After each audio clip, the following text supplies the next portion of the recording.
Hello everyone, and welcome to my Days of Our Lives official. I hope everyone is having a wonderful day. Before we begin, please hit the subscribe button and give this video a thumbs up. Days of Our Lives drama this week largely revolved around the fallout from Fiona framing Brady. It became rather dark as there were a few near murders, which is more than we can say for Connie, the real murderer of Salem. At least one of this summer's stories is going to come to an end, though, as it appears like she's ready to go out big.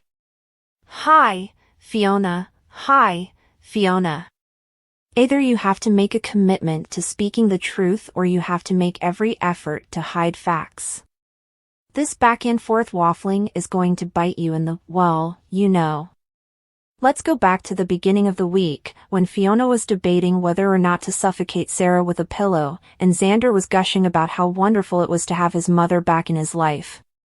However, it was ridiculous for her to speak so loudly about how she hit Sarah when she was sleeping next to Fiona. And just how soundly does Sarah sleep? Twice she covered her face with a pillow and slept through it. She must be taking some really effective medications for her discomfort. With a bat in hand, Xander sneers at Brady as he yells at Basic Black. However, when the week comes to a conclusion, the exchange between Brady and Xander was grim. It was unsettling to watch Xander's icy rage as he held the bat and informed Brady that he was going to receive his dream and be placed in a wheelchair. Any viewer of Casino has undoubtedly experienced that scene.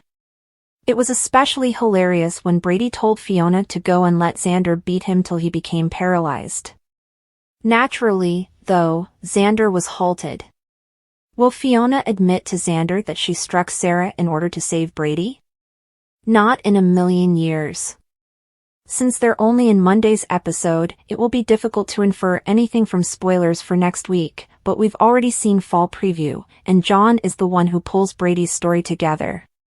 In light of this, Fiona most likely tells Xander that she and Brady have been having affairs in order to allay her worries about him. And eventually, that will be one more thing for John to fit into place. These days, EJ is forming a surprising number of relationships. Since Holly was the one who was most accepting of him keeping Judah's secret from the beginning, I could kind of picture him and Holly coming. Even though I adore the vengeful, wicked EJ, I really enjoy watching the rare, sweet moments he shared with Holly when they worked out a strategy to make Brady pay. I don't believe he has altruistic intentions, and I am aware of his ability to deceive others. However, I don't believe that when it comes to Holly, he is a heartless monster. Holly is being a little selective in her recollection of Nicole abandoning her, considering that it was Holly who advocated for it. It's understandable given that she's still a teenager and fights with her mother frequently. In his office, EJ and Holly confront each other solemnly. However, Gabby has already stated that she intends to keep EJ around, and if next week's spoilers are any guide, EJ could just agree with her. That is, if she survives Connie, as it appears that she is now going completely insane after failing in her quest to make Gabby unhappy. And since next Friday promises to be an explosive climax, it might be the last for her. However, try not to worry too much. Melinda is the one person I could truly see Connie taking out. The show has long battled to find a place for her, not that I want her to. Even so, Melinda has made it this far when Connie had no plausible motive to keep her alive, so she should be all right. What do we think is causing Connie to blow up? The apartment? The offices of Demera? A random warehouse? Kind of hoping she blows up Demera. If such a blow came to their priceless firm, what would the family do? I hope all of this results in new sets. Fiona has developed a severe case of the chatties. She is merely talking aloud to herself about all of her transgressions. Since everyone who moves there seems to get infected, it might be wise for someone to investigate a cure. Fiona sits in bed next to a sleeping Sarah, gazing at her while holding a pillow in both hands. When guests began raving about how amazing Victoria's party was, did anyone else feel like they were missing something? Why was it not shown to us? Rafe spent 2 months unconscious. That is the duration of Connie's retaliation. A little light on the actual murdering, I suppose. It was the tale of the summer killer. In relation to Rafe awakening. Jada! Something has been heard. Before you dash to the hospital to save Melinda, just open the door. Rafe won't relapse into unconsciousness. When it came to being the superior police commissioner, I supported you. Now look at you. However, I'm still holding out hope that you'll get this Connie thing out. Please. Steve is getting closer to Abigail. He seems to be very wary of her.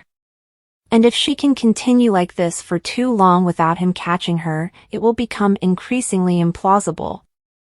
Although I didn't think Sophia would have much luck with Tate, it appears that the young man may not be as astute about relationships as his father was.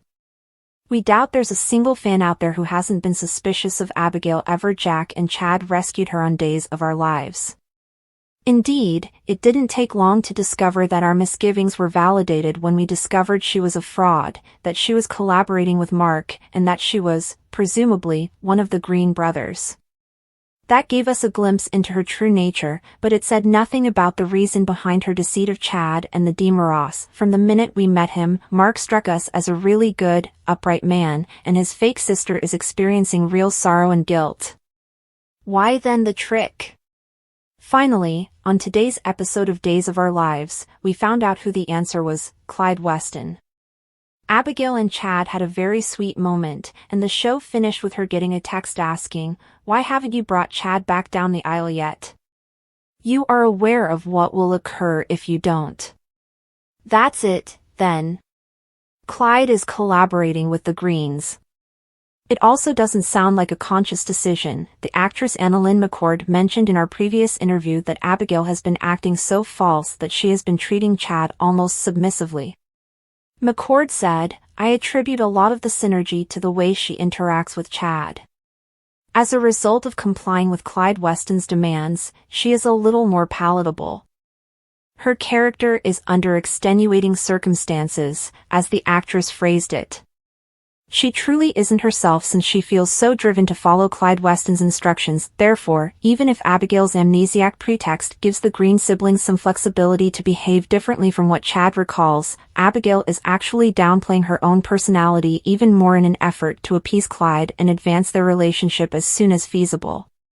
She appears to be doing all of this with the intention of escorting the contented fictitious couple down the aisle once more." McCord was vague, but it's obvious that Clyde, along with maybe brother Mark and the other Green brothers, has a strong influence on her. The actress explained, "She's simply trying to do what she's supposed to do so that the outcome that she's afraid of with Clyde Weston doesn't end up happening." Is he endangering her family members? Is there someone she is holding captive? Perhaps he has made some assertion about their parents being alive. Or, since this is Salem, perhaps he made a vow to bring them back provided Mark and his sister follow his instructions. Who knows? The only thing we really know for sure is that Clyde is untrustworthy. Ultimately, it all began when he informed Chad that his wife was still alive. And he gave us a false rather than Abigail back. Therefore, if we were the Greens, we would be extremely cautious about doing his bidding and not rely on him to keep his word. Thankfully, it appears that additional information will soon be available. Mark is shown visiting Clyde in this week's preview, and we have a sneaking suspicion that we won't be finding out what the villain is keeping under wraps for the Green family for very long.